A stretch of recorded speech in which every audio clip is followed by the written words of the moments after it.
Hello, this is Ruth Hollingshead, trustee for Sight for Wight, welcoming you to this week's Talking News. Sight for Wight Talking News for Friday the 3rd of July 2020. There now follows an announcement from Sue Bungay, Chair of Trustees. Hello everyone.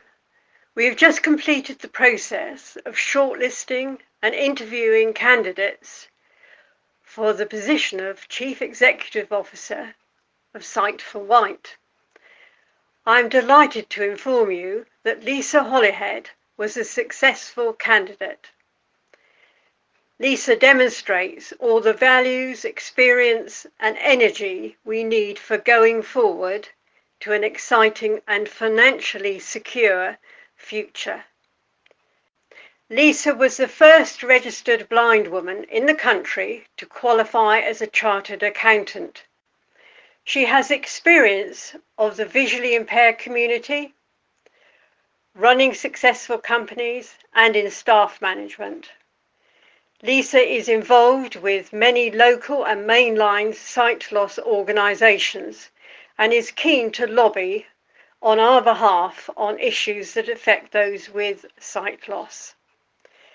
Lisa, we are delighted to welcome you to Sight for Wight in your new role as CEO. Alison, reading from the Isle of Wight County Press. Coronavirus cases on the Isle of Wight doubled to 421. New data released. The latest coronavirus figures for the Isle of Wight have been released. The Isle of Wight has seen a massive increase in the number of coronavirus cases, with figures more than doubling. For the first time, last Thursday, full testing results have been released by Public Health England. Previously, only Pillar 1 testing, positive COVID-19 tests at hospitals and laboratories, were released. But following calls from the public and MPs to release the true figure, the government relented and is now including data from the Pillar 2 testing, those done through test-at-home kits, drive-through centres and other third parties. This means the number of positive COVID-19 cases massively jumped from 204, just Pillar 1 results, to 421. More than doubling the amount of cases known to island residents. The figure is the culmination of tests done throughout the pandemic, not just recently. Earlier today, the Isle of Wight Council were keen to reassure residents not to panic, as figures were revealed. Council leader, Councillor Dave Stewart, said the provision of Pillar 2 data had been a significant concern to the Council, as it had been for all local authorities across the country for some time. He said, "I am pleased to reassure the island community that despite the update on data regarding COVID-19 cases, we continue to experience one of the lowest levels in the country. I am sure this is due to the support and commitment of our community in following our guidance and advice. The data takes account of our local testing and the increase is consistent with the national picture.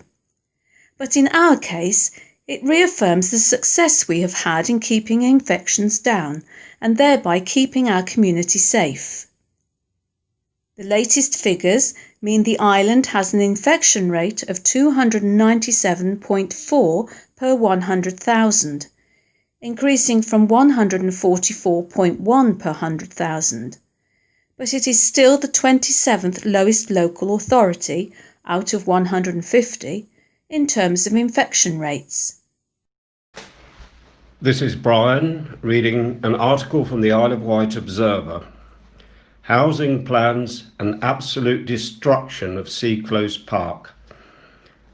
Plans to build houses on Newport Seaclose Park have been branded as destructive and unfair by a local councillor. At a meeting of the Isle of Wight Council's Harbour Committee, Councillor Matthew Price, ward representative for Newport North, which includes Seaclose Park and the eastern part of Newport Harbour disagreed with plans to regenerate the harbour. Outlined in supplementary planning documents proposed by the Isle of Wight Council, part of the development of the harbour would include building more than 40 houses on the existing entrance to Seaclose Park, coming off Fairley Road, and including building on the Fairley Road service station site.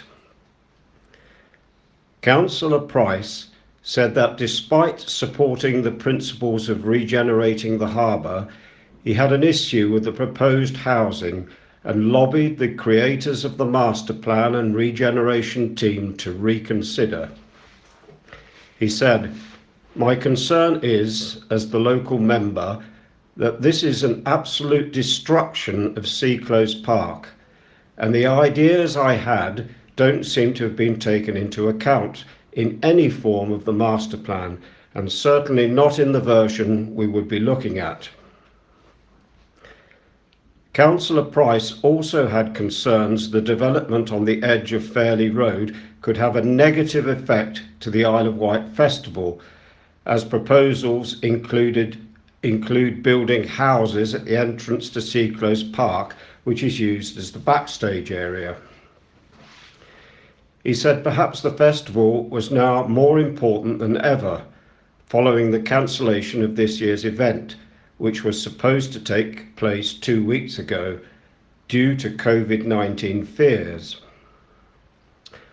Responding to Councillor Price's points, Chris Ashman, Director of Regeneration, said the proposals for Seaclose had been revised at least twice due to community feedback, but that the regeneration team were challenged with producing a viable plan that gave the necessary housing opportunities the Isle of Wight Council's housing needs strategy requires in Newport. He said the mix between affordable and privately rented properties that make the overall harbour scheme viable and affordable have been very carefully considered.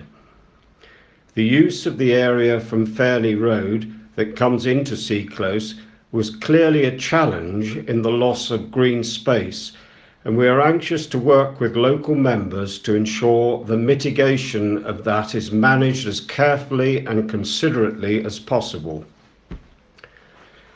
Mr. Ashman also stressed the urgency of bringing the harbour's regeneration plan forward to help ensure the harbour stayed working, as maintenance and income challenges mount for the harbour because of the council's overall financial position. He said, "The need for the project to create the revenue to sustain the harbour has become even more urgent and more imperative, given the only other sources available are rapidly becoming more difficult by the day.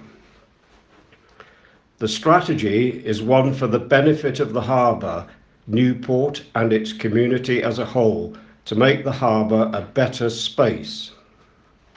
However, Councillor Price disagreed the regeneration of Seaclose would support the harbour and would just affect residents. He said, "I don't think it is fair to even suggest building on Seaclose is going to benefit Newport and its residents. It isn't, and what that might bring to the finances to support the harbour in the future flies in the face of what Mr. Ashman has just said. I have made it clear I am representing Newport North, and residents are coming to me with their issues, their concerns and their objections on building on Seaclose Park. I cannot get away from feeling it is very unfair to consider allocating part of Seaclose as any part of support for the harbour in the future. It should be looked at in a much wider view of how it will affect Newport, the aesthetics of the biggest park in Newport, and how it won't benefit the local people. The development has a wider impact. It doesn't build over the tennis court's bowls pitch, but it builds right up to it, and it changes everything." This is Chris, reading an article from the Island Echo. Wight links Yarmouth service to resume from the 17th of July. Wight Link will resume services on its Yarmouth to Lymington route on Friday the 17th of July 2020. It has been confirmed. The Cross Solent operator says this decision reflects the increasing demand for Wight Link services as government lockdown restrictions are relaxed, and has been taken in consultation with the Isle of Wight Council's Transport Infrastructure Board. It's not all good news though, as at present there is no case for reintroducing the Fast Cat service, with the current foot travel demand being just 15% of normal levels. There will be 8 round-trip sailings each day, operating roughly every 2 hours, using one of Wight Link's Wight-class ferries. The first will depart Lymington at 05:35, the last at 20:05. Customers will be directed to the passenger lounge or outside sun deck during the crossing and need to wear face coverings during the crossing. Toilet facilities will be available, but initially the cafe and shop on board will not be open. Wight Link Chief Executive Keith Greenfield says, "I am delighted we can restart services between Lymington and Yarmouth from Friday the 17th of July. Our partnership with the Isle of Wight Council's Transport Infrastructure Board and the other Cross Solent operators has ensured ferries have kept the island supplied with essential goods and services throughout the crisis. We hope to make an announcement later this summer about resuming our Fast Cat route between Portsmouth Harbour and Ryde Pier, but demand from foot passengers is still only around 15% of normal levels and would not support services from 2 operators. The current combined timetable is designed to provide enough capacity for islanders and visitors while helping operators survive financially, fund their vessel maintenance programs in the autumn, and protect jobs and services for the future. Wight Link's Portsmouth Fishbourne route has maintained a lifeline service throughout the pandemic. Hourly sailings on this route will resume from Monday the 6th of July. Customers will continue to remain in their vehicles during the crossings until further notice. Leader of the Isle of Wight Council, Dave Stewart, has said, "I really welcome this move from Wight Link, which recognises the need to restore this essential service for the West Wight community, and also demonstrates its confidence that the island is reopening and ready to welcome visitors back to support our local businesses. I cannot speak highly enough of the work of all the ferry companies in keeping the island connected to the mainland over the last few months, working with and with the support of the Department for Transport. This service has been vital to maintain the flow of goods and services necessary to sustain island life. Having worked closely with the ferry companies, I recognise the commercial challenges they are still facing, but I am asking that they look to restore all their services to a regular schedule as soon as possible. This will give everyone the confidence they can easily get to and from the island, and in order to rebuild our island's economy. I am especially keen for Wight Link to restore its ride to Portsmouth catamaran, to reconnect with the National Rail Service and our vital visitor markets in the South East." This is Den reading from the Isle of Wight County Press. Crumbling stonework at Ryde Theatre leads to safety fears. Crumbling stonework from what is left of Ryde Theatre has crashed onto the pavement, leading to safety fears. The local authority told the county press, "The council has been made aware of masonry falling from the Ryde Theatre building onto the public pavement. The council's building control team are responding to this matter under their responsibilities in relation to dangerous structures. Ultimately, the owner is responsible for maintaining the safety of a building." Images were taken earlier this week showing masonry that has fallen from one of the ornate pillars on the front of the building. Why is it crumbling? The venue closed in February 2005 after cracks were found in the window beneath the clock tower. It later reopened as a music venue but closed again in 2010. Sold in 2012, the theatre has stood empty for around 8 years. This is an article from On the Wight, read by Terry. Quay Arts Centre to reopen to the public this weekend. In line with the latest government guidance, we are excited to confirm that Quay Arts will be reopening on Saturday, 4th of July. We can't wait to welcome you back. Your safety and our staff's safety continues to be our top priority, and this is the first step of a phased reopening. And we want to reassure all our customers that we are working hard to put all the measures in place so you can have a safe visit here at the Quay. Here are some of the steps we are taking to make sure everyone is as safe as possible when visiting the Quay.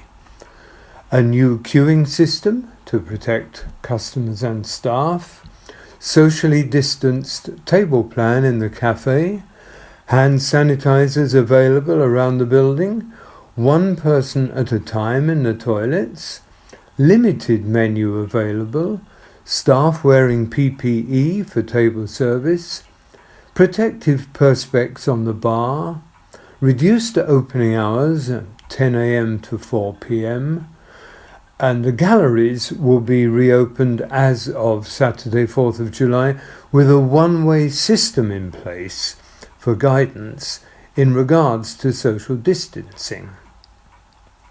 Due to the current situation, the exhibition which will be on display in the West Gallery will be the Great Leap Forward exhibition, which was running before lockdown. The craft shop will remain closed, but we hope to reopen very soon. The box office has been relocated to the cafe office for the time being. As we are following the government guidelines, we are still unsure when we will be able to resume with our live events. For the time being, we have had shows rescheduled for the later on in the year, and we will be in regular contact with ticket holders for any shows which have been rescheduled or cancelled. So watch this space for more updates. We're currently working on a risk assessment for the reopening of the Jubilee stores. This may involve reducing class sizes and putting measures in place for regular classes to run smoothly and safely for all participants and tutors. Thank you for your patience whilst we are getting back into the swing of things. For the last 3 months, a few members of the Quay Arts team have been working from home and keeping arts and culture alive, offering art activities for you and the family to do at home, digging through archive for interesting Quay history stories to add to the Quay at Home blog, plus streaming live lockdown music. Also, thanks to Arts Council England, we've been able to work behind the scenes on a new project called Breakout. Find out more. We can't thank the public enough for all the ongoing support we have received during this difficult time, whether that's by making a donation or simply sharing your support online. We can't wait to see you all again. Please bear with us whilst we try to work out the new normal. Thank you. This is an article from the Island Echo read by Sue. Isle of Wight businesses prepare for reopening this weekend. A series of online information sessions targeting the island's vital tourism and hospitality sector helped bring understanding to a wide range of issues over the last few days.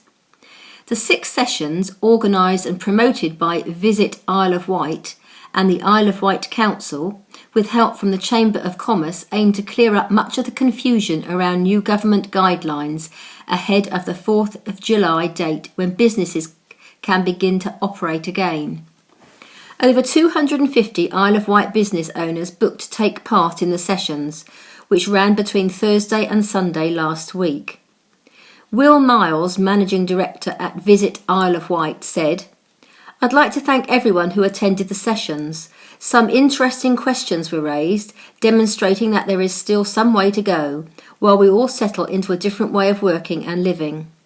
I'd also like to congratulate the tourism and hospitality sector who have taken the initiative and made some real inroads to being ready to open up." Will Miles of Visit Isle of Wight. Feedback from the session was overwhelmingly positive, with many businesses able to pick up new tips, share their experiences with others, or feel more confident that they were moving in the right direction.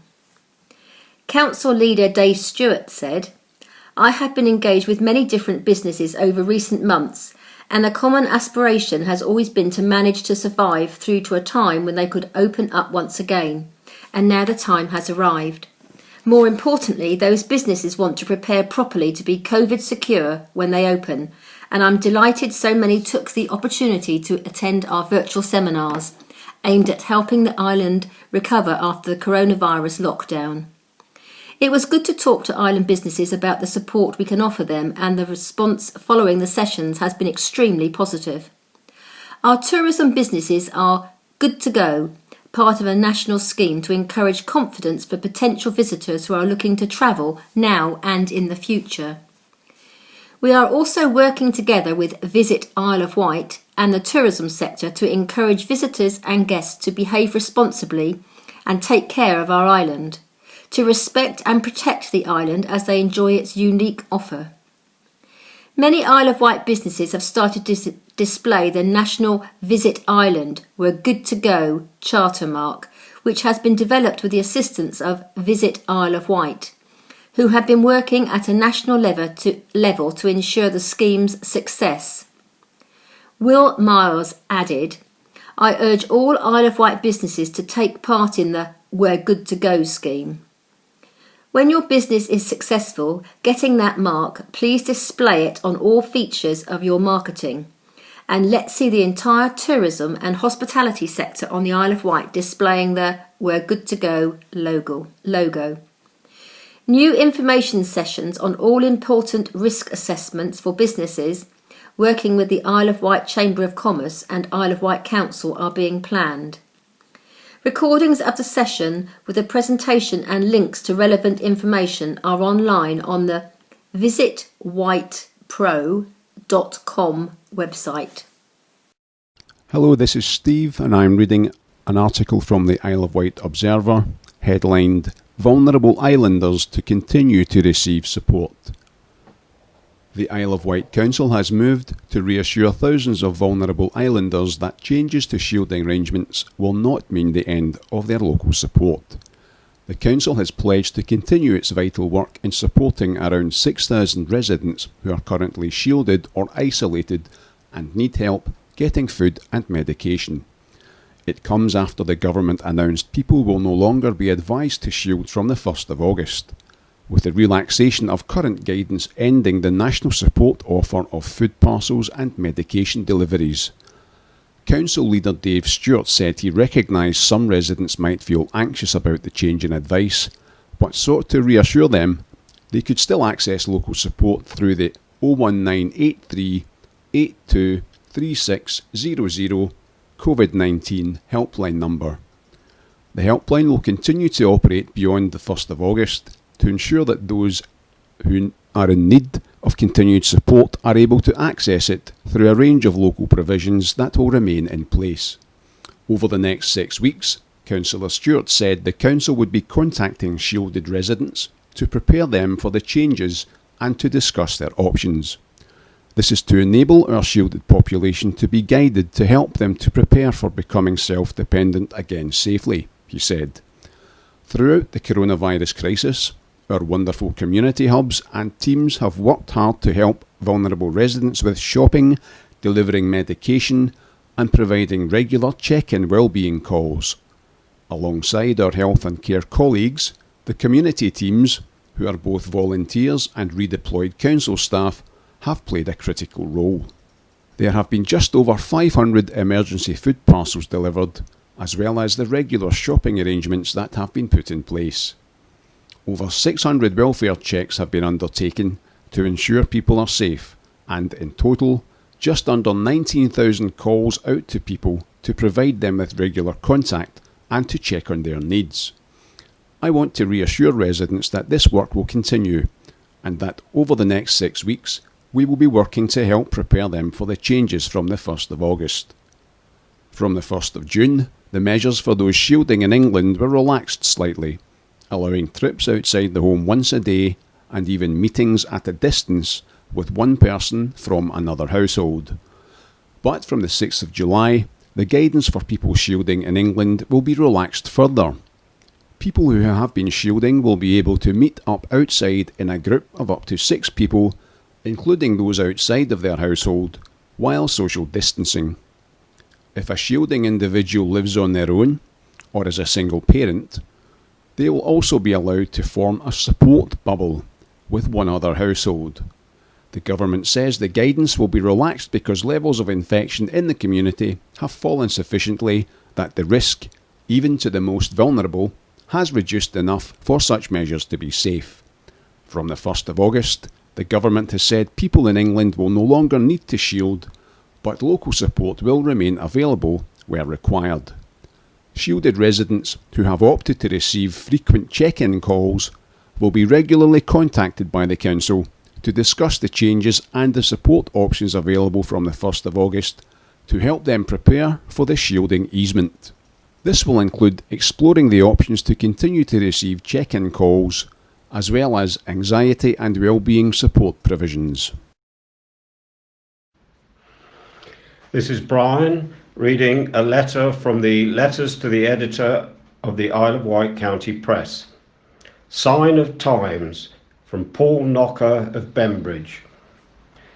This might be a good time to raise the subject of fly tipping and litter on the island's beaches, footpaths, car parks and open spaces. The entrance to a beautiful beach on the Gower Peninsula is marked with the following sign: "Leave only footprints." This is Howard reading an article from the BBC News Update. England's quarantine scrapped for arrivals from 50 low-risk countries. Most travellers to the UK currently have to self-isolate for 2 weeks, but this is set to change for arrivals to the UK after the 10th of July. People arriving in England from more than 50 countries, including France, Spain, Germany and Italy, will no longer need to quarantine from 10th of July, the Department for Transport has confirmed. A full list of exempt countries posing a reduced risk from coronavirus will be published later. The Foreign Office is also changing its blanket advice against all non-essential foreign travel from Saturday. The quarantine restrictions only came into force in early June in a bid to stop coronavirus entering the country at a time when UK infections were falling. How is lockdown being lifted across Europe? The new exemptions mean people arriving from selected countries will be able to enter England without needing to self-isolate unless they've been in or travelled through non-exempt countries in the preceding 14 days. Transport Secretary Grant Shapps told the BBC the full list of 50-plus exempt countries would be published on Friday afternoon. He said countries on the list would be labelled as either amber or green, in line with a traffic light system based on their prevalence of coronavirus. All amber countries, including France, Germany, Italy and Spain, would have reciprocal arrangements in place, meaning travellers from the UK will not have to quarantine on arrival there either, Mr. Schaap said. There would also be a red list of countries, including the US, for which restrictions would remain in place, he said. And countries categorised as green, which have very low levels of coronavirus, would have restrictions for UK arrivals, he said. I take New Zealand as a good example. They do have restrictions when you arrive, but we thought it was right to include them on the list of exempt countries because people may want to come here from New Zealand, and that's no particular threat to our hard-won gains that everyone's been going through staying at home. He said Greece would not be on the amber list to begin with because the country was currently not allowing flights from the UK. Countries that will be either on the green or amber list include some of the UK's overseas territories, such as Gibraltar and the Falkland Islands, Mr. Schaap said, as well as smaller states such as the Vatican. Mr. Schaap said he had held off from his announcement in the hope that Scotland, Wales and Northern Ireland would reach a decision at the same time as England. The Scottish Government has not yet finalised its decision on easing restrictions on international travel. The Welsh Government is also yet to decide whether it will follow England in relaxing restrictions. In Northern Ireland, quarantine regulations remain in place for travellers arriving from outside the UK and the Republic of Ireland. Mr. Schaap said there was still an opportunity for the devolved nations to match England's decision ahead of the changes coming into effect on 10th of July. I very much hope that we can do this as 4 nations at the same time. I think it would just simplify it for people a great deal, but they'll need to make that decision themselves, he said. Ministers have been under pressure to ease quarantine measures because of the impact on the travel industry.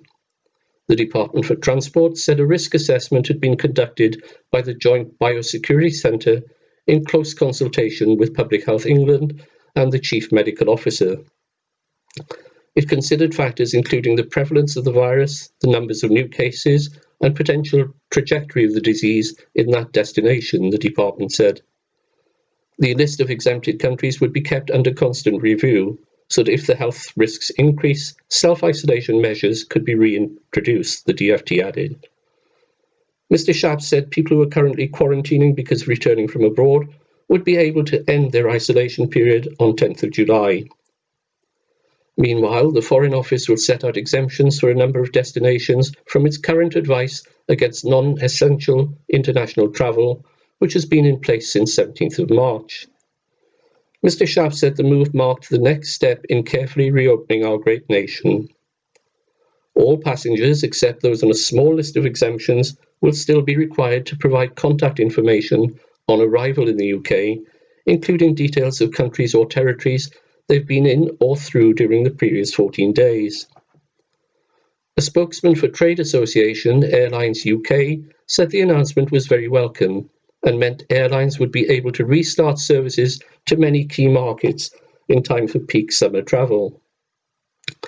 While it's welcome, the government has removed its blanket ban. We would encourage rigour and science is applied in all future decisions surrounding our business, he said. The CEO of Gatwick Airport, Stuart Wingate, said halting quarantine sent a very clear message that it's now safe to take summer holidays abroad. The aviation industry has a long way to go in its recovery from this pandemic. However, today's news will hopefully mark the start of a turning point, he added.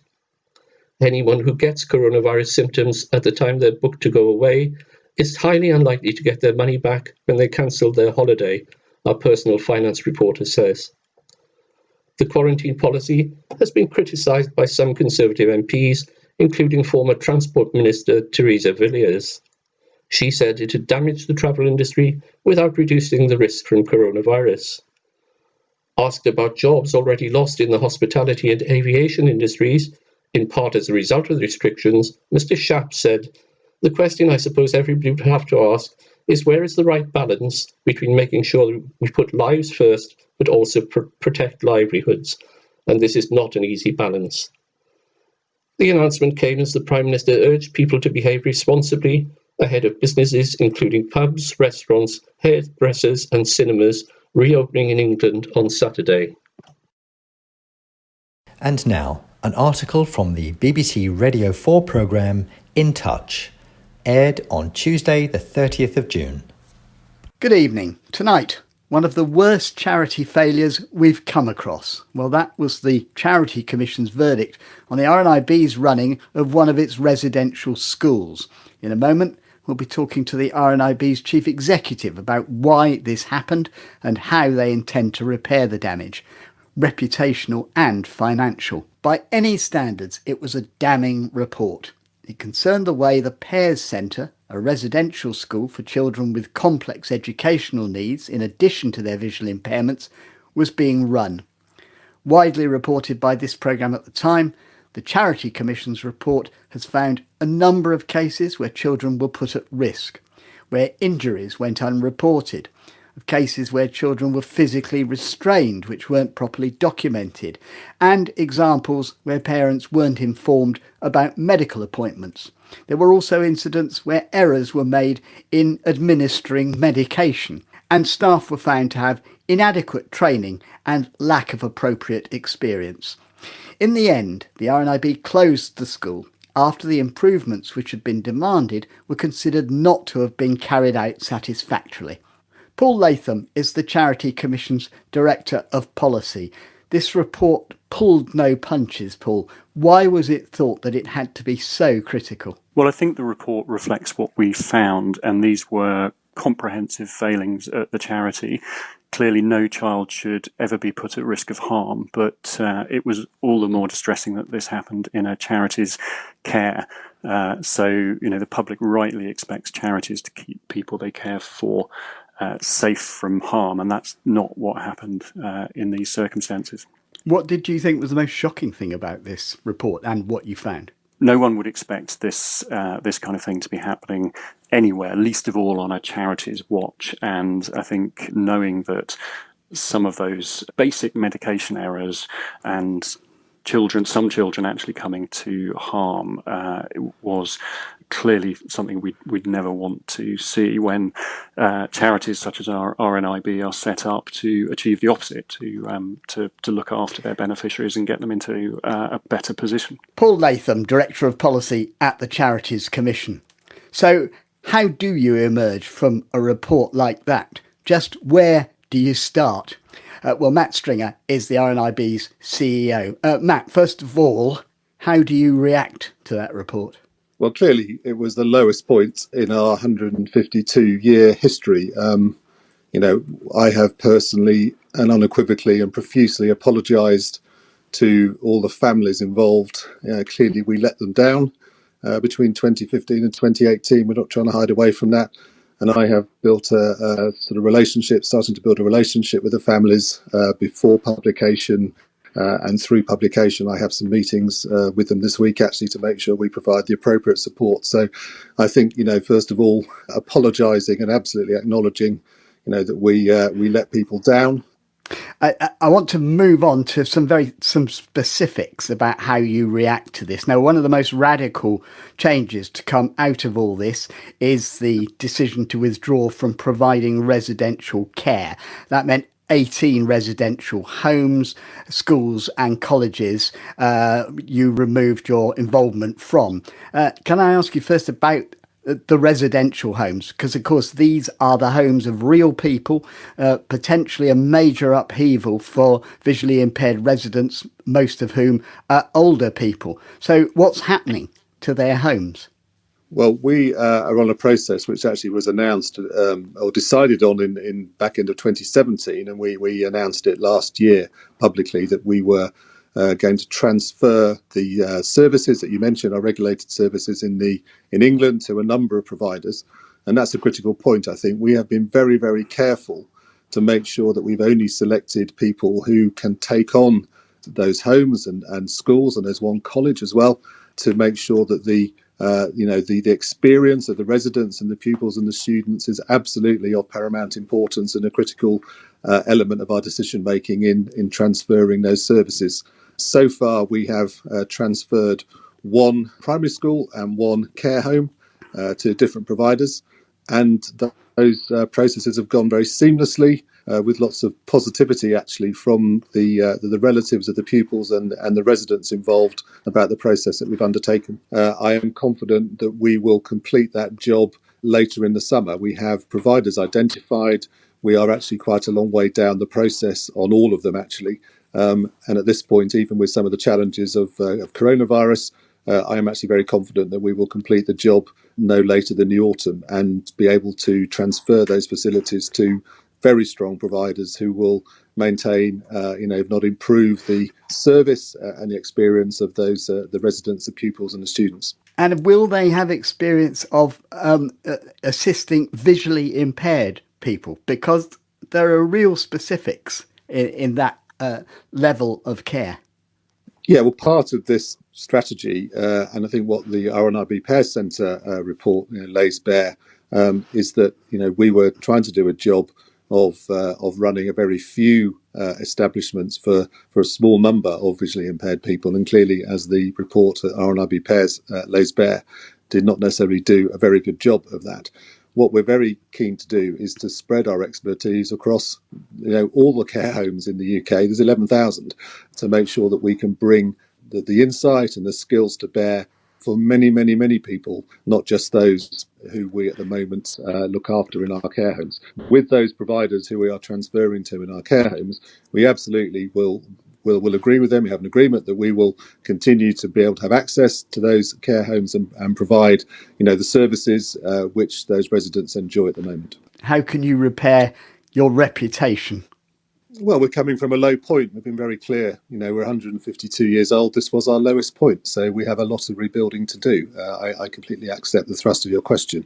I think what the Charity Commission report does give us some credit for is how open we've been and how much we've done over 2 years, and certainly in my year here, to build an organisation that's fit for the future. The capability, the leadership, the governance, our skills around safeguarding, all the things that were clearly lacking and exposed in this report, have been rebuilt, and I think now are much stronger and much more fit for an organisation of our size that you'd expect.